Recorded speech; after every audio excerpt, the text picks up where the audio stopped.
بسم اللہ الرحمن الرحیم۔ شروع کرتی ہوں اللہ کے ببرکت نام سے جو بڑا مہربان نہایت رحم کرنے والا ہے۔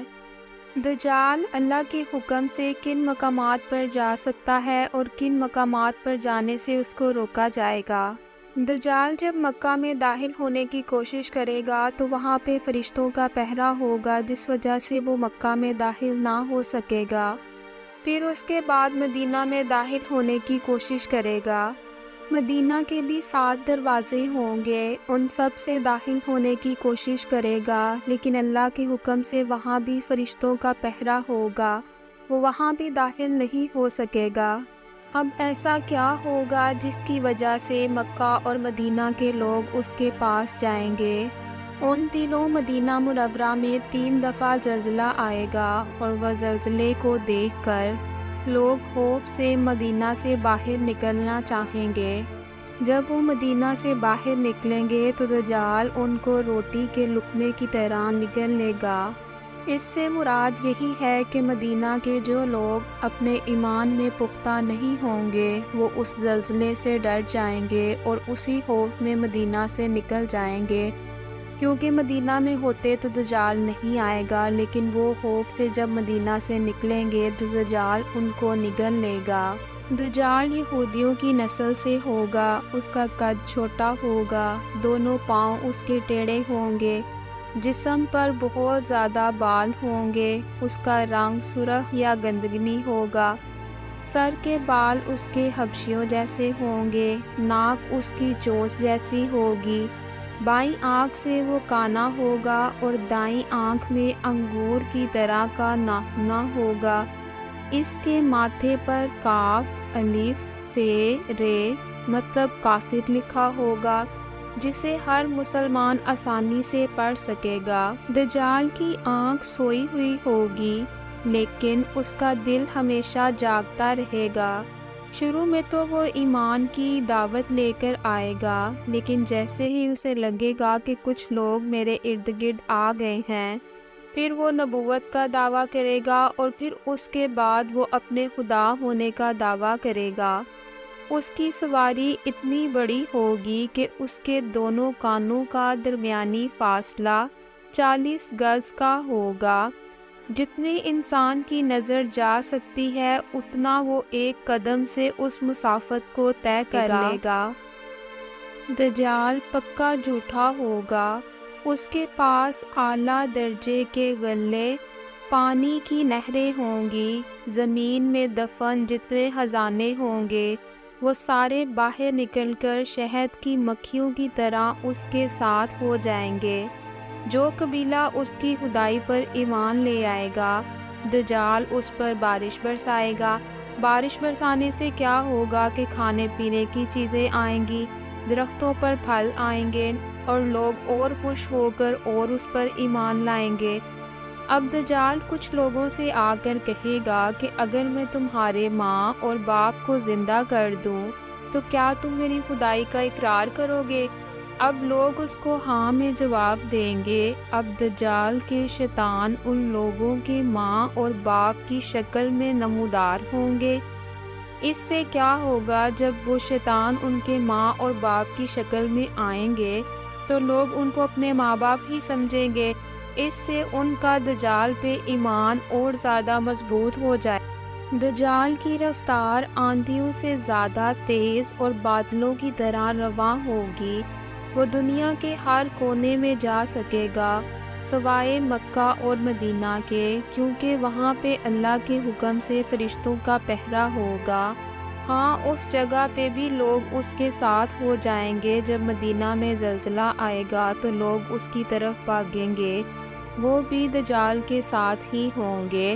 پھر کیا ہوگا کہ ایک بزرگ اس سے بحث کے لیے نکلیں گے، اور خاص اس کے لشکر میں پہنچ کر اس کے بارے میں دریافت کریں گے۔ جب لوگوں سے دریافت کریں گے تو لوگوں کو اس کی باتیں حیران کریں گی، لہٰذا لوگ اس کے قتل کا فیصلہ کریں گے۔ لیکن کیا ہوگا کہ کچھ افراد اس بات سے منع کریں گے۔ کیوں منع کریں گے کہ ہم اپنے خدا دجال نعوذ باللہ کی اجازت کے بغیر اس کو قتل نہیں کریں گے۔ اب کیا ہوگا کہ وہ اس بزرگ کو دجال کے دربار میں لے جائیں گے، جہاں پہنچ کر یہ بزرگ چلائے گا اور بولے گا، میں نے پہچان لیا کہ تو ہی دجال ہے، اور نبی پاک صلی اللہ علیہ وآلہ وسلم نے ہمیں تیرے ہی عروج کی خبر دی تھی۔ اب جب دجال اس بزرگ کی اس خبر کو سنے گا تو وہ آپے سے باہر ہو جائے گا اور فیصلہ کر دے گا کہ اس کو قتل کر دیا جائے۔ درباری کیا کریں گے کہ فوراً اس بزرگ کے 2 ٹکڑے کر دیں گے۔ اب دجال اپنے لوگوں سے کہے گا کہ اب اگر میں اس کو دوبارہ زندہ کروں تو کیا تمہاری خدائی کا یقین اور پختہ ہو جائے گا؟ اب جو دجال کے لوگ ہوں گے وہ کہیں گے ہم تو پہلے ہی آپ کو خدا مانتے ہیں، نعوذ باللہ، البتہ اس معجزے کے بعد ہمارا یقین اور پختہ ہو جائے گا۔ اب دجال اس بزرگ کے دونوں ٹکڑوں کو اکٹھا کر کے زندہ کرنے کی کوشش کرے گا۔ ادھر وہ بزرگ اللہ کے حکم کی وجہ سے کھڑے ہو جائیں گے اور کہیں گے، اب تو مجھے اور زیادہ یقین آ گیا ہے کہ تو ہی دجال ہے۔ اب اس کو دوبارہ غصہ آئے گا، وہ دوبارہ انہیں ذبح کرنا چاہے گا، لیکن اب اس کی قوت اللہ کے حکم سے ختم کر دی جائے گی۔ دجال شرمندہ ہو کر انہیں اپنی جہنم میں پھینک دے گا، لیکن اللہ کے حکم سے یہ آگ ویسے ہی ٹھنڈی ہو جائے گی جیسے حضرت ابراہیم کے لیے ٹھنڈی کر دی گئی تھی۔ اس کے بعد دجال شام کی طرف جائے گا۔ شام کے بعد یہ دمشق کا رخ کرے گا۔ جب دمشق پہنچے گا تو اس سے پہلے ہی حضرت امام مہدی وہاں آ چکے ہوں گے۔ دجال دنیا میں صرف 40 دن رہے گا۔ پہلا دن اس کا 1 سال کے برابر ہوگا، دوسرا دن 1 مہینے کے برابر ہوگا، تیسرا دن 1 ہفتے کے برابر ہوگا، اور باقی سارے مہینے کے دن معمول کے مطابق ہوں گے۔ اب حضرت امام مہدی دمشق پہنچتے ہی زور و شور سے جنگ کی تیاری شروع کر دیں گے، لیکن صورتحال بظاہر دجال کے حق میں ہوگی۔ وہ اس لیے کہ وہ اپنی طاقت کے بل پر پوری دنیا میں اپنا چرچا منوا چکا ہوگا، اس لیے طاقت کے اعتبار سے ایسا نہیں لگے گا کہ دجال کو شکست ہو۔ اس لیے حضرت امام مہدی اور تمام مسلمان اسی امید کے ساتھ دمشق میں دجال کے ساتھ جنگ کی تیاریوں میں ہوں گے۔ تمام مسلمان نماز کی ادائیگیوں میں بھی مصروف ہوں گے۔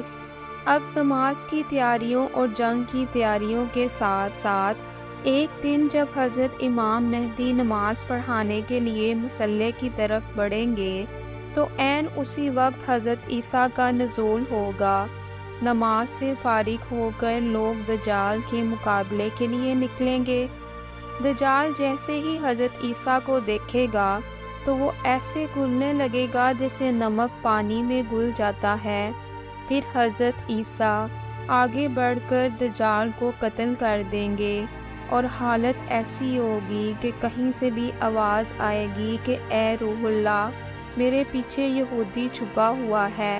وہ سارے دجال کے چیلوں میں سے کسی کو بھی زندہ نہ چھوڑیں گے۔ جو دجال کے ساتھ تھا، جس نے اس کی پیروی کی، حضرت عیسیٰ سب کو قتل کر دیں گے۔ اس کے بعد حضرت عیسیٰ خنزیر کو قتل کر کے جنگ کا خاتمہ کریں گے۔ اس کے بعد دنیا میں ایسا ہوگا کہ ہر طرف مال و دولت ہوگی، کوئی اسے قبول کرنے والا نہ ہوگا۔ لوگ ایسے دیندار ہو جائیں گے کہ ان کے نزدیک ایک سجدہ بھی دنیا و مافیہ سے بہتر ہوگا۔ لوگ اللہ کی طرف رجوع کر جائیں گے اور پھر قیامت کا ظہور ہوگا۔ دجال کے فتنے سے محفوظ رہنے کے لیے ہر جمعہ کو سورۃ کہف کی تلاوت کیا کریں۔